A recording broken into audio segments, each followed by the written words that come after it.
Shubhi reaction channel में आप सभी का स्वागत है। तो आज की वीडियो बहुत ही इम्पोर्टेंट है, वीडियो में लास्ट तक बने रहिएगा क्योंकि अभी एक दो दिन के अंदर ही वाईटी पे फिर से भूचाल आया कि जगत भाभी को उनके ही चैनल से लॉग आउट कर दिया गया और जगत भाभी ने ये भी इल्जाम लगाया कि दोनों लोग अभी भी बात कर रहे, दोनों लोग अभी भी सुधरे नहीं है।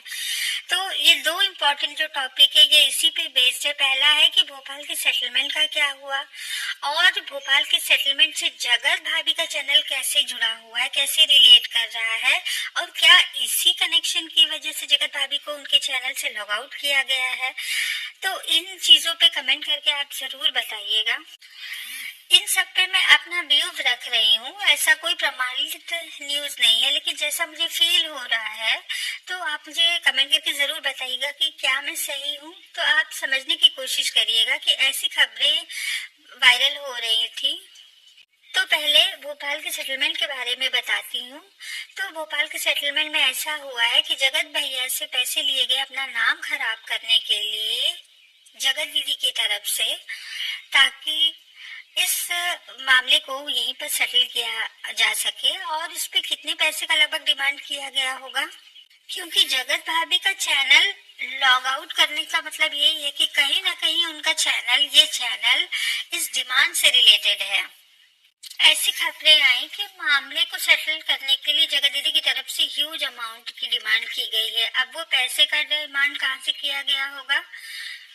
वो पैसे का डिमांड उनके दोनों तीनों जो चैनल चल रहे हैं हमारे जगत भैया के, उनमें आए हुए इनकम की वजह से, कि ये जो दो तीन चैनल चल रहे हैं उसमें जगत दीदी का नाम खराब करके जो इनकम इन्होंने की है जगत भैया ने, उनमें से हिस्सेदारी मांगी गई है और वो भी हिस्सेदारी 50% की है।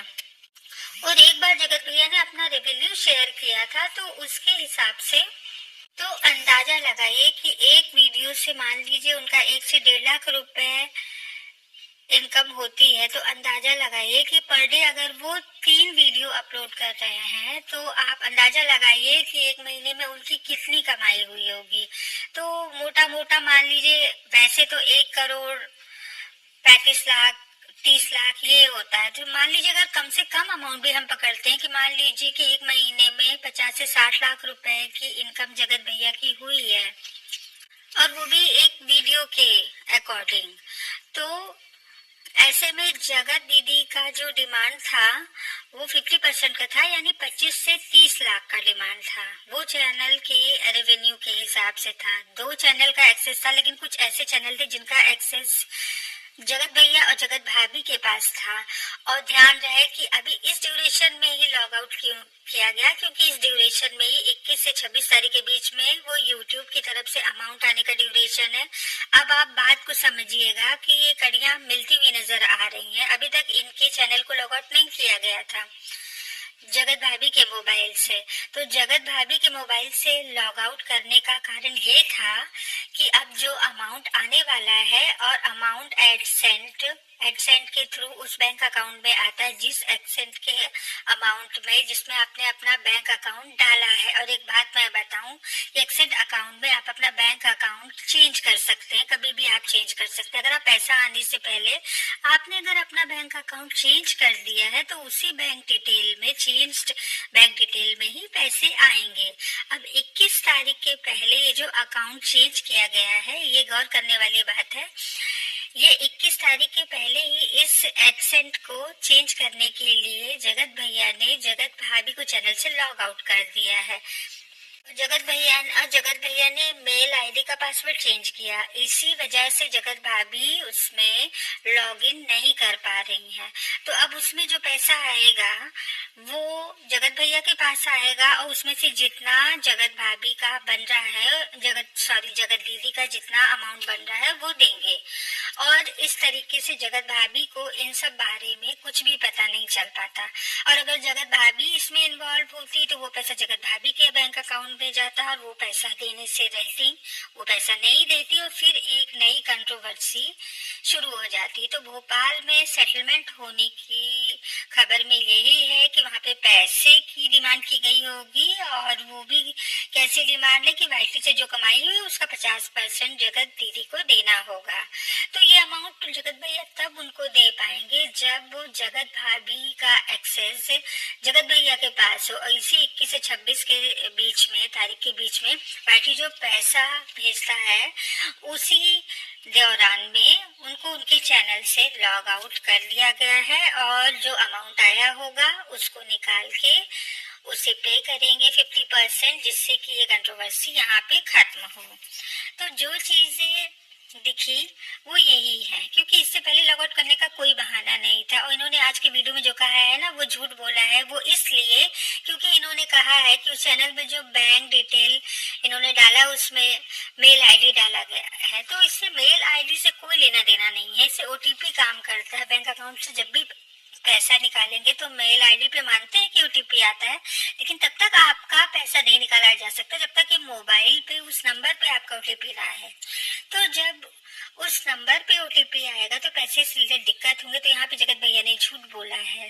उन्होंने कहा कि उनका जो मेल आईडी है जो उनके यूट्यूब से जुड़ा हुआ है, तो मैं ऐसे बताती हूँ कि इनका जो वाईटी चैनल बना हुआ है ना मिस्टर एंड मिसेस करके 2014 में बना है, तो मान लीजिए 16-17 तक इनका चैनल मोनेटाइज हुआ होगा, तो 2016 से पहले तो वो एक टीचर थे, तो उन्होंने वो बैंक अकाउंट लगाया होगा जब वो अपने टीचर थे उस टाइम का बैंक अकाउंट, तो उसके ड्यूरेशन उन्होंने अलग मेल आईडी रखा था, क्योंकि सेम चैनल का मेल आईडी बैंक में कोई नहीं देता है।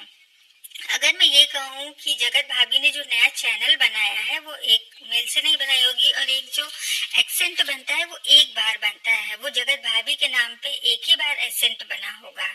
लेकिन ऐसा नहीं, आप दोबारा भी बना सकते हो, लेकिन दोबारा बनाने से पहले आपको उसे डिसेबल करना होगा। तो मान लीजिए एक बार एसेंट बना दिया, लेकिन उसमें आप किसी और का बैंक अकाउंट भी जोड़ सकते हो। तो यहाँ पर मान लीजिए अगर उन्होंने बैंक अकाउंट नहीं भी जोड़ा होगा तो अपनी वाइफ का एसेंट चेक होगा, एटीएम हुआ कि उनके पास नहीं, वो 100% होगा। तो जगत दीदी के साथ जो उनका कॉम्प्रोमाइज हुआ है पैसे को लेकर, जो सेटलमेंट हुआ है, उस सेटलमेंट के लिए जगत भैया के अकाउंट में पैसा आना जरूरी है, और सेटलमेंट तब होगा जब उनके पास चैनल होगा। चैनल कब होगा?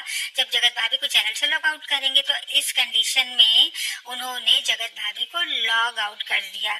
तो इस कंडीशन में यही चीज नजर आ रही है कि रीजन यही है कि जगत भाभी को बिना बताए उनके चैनल से जगत भैया ने बहुत ही होशियारी से लॉग आउट कर दिया, और शायद जगत भाभी इन्हीं सब वजह से उनको डाउट हुआ कि ये दोनों लोग अभी भी बात करते हैं।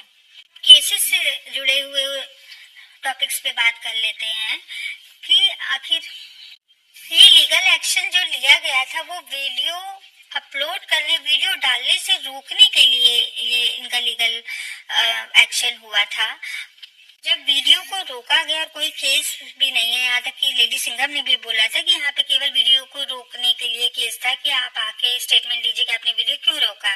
तो यहाँ पे पहले से ही पूरा सेटलमेंट था, सब सोची समझी प्लानिंग थी, वरना वो बहुत पहले ही कर सकती थी। उन्होंने पहले इसलिए केस नहीं किया क्योंकि पहले ही समझौता हो चुका था कि जो इनकम जगत भैया के पास आएगा उसे इनकम का 50% आप उन्हें देंगे। इसलिए उन्होंने एक नाटक रचा कि सच में अगर इनको बुरा लगा होता कि इन्होंने मेरा मानहानि किया है, मेरा चैट शेयर किया, तो वो सच में केस करती। तो क्या ये एक सेटलमेंट था, इसलिए उसमें बहुत ज्यादा कोई लीगल चीजें नहीं हुई हैं, क्योंकि केस सिंपल होगा कि वीडियो रोकने वाला केस होगा। तो मान लीजिए वीडियो रोकने वाला सेटलमेंट ना हुआ हो, तो अगर इतनी सब कुछ हुआ तो नॉर्मल उन पे क्यों केस किया गया? मान लीजिए शायद 7 से 9 या 11 दिन का ही, शायद कि 9 दिन का ही उन्होंने टाइम पीरियड लिया था कि इस बीच में वीडियो मत डालिएगा। तो रीजन इसका यही है कि कहीं ना कहीं ये पहले से कनेक्टेड था, और जगत भाभी को चैनल से जो लॉग आउट किया गया है, ये सारी कड़ियां एक दूसरे से मिलती हैं। तो आपको क्या लगता है, क्या ये कड़ियां मजाक है या एक बहुत बड़ी कॉन्स्पिरेसी है? तो ऐसा सामने बिल्कुल आ गया है कि ये लोग मिले हुए हैं, और अगर इस पे आप लोगों को कोई राय हो तो कमेंट करके जरूर बताइएगा।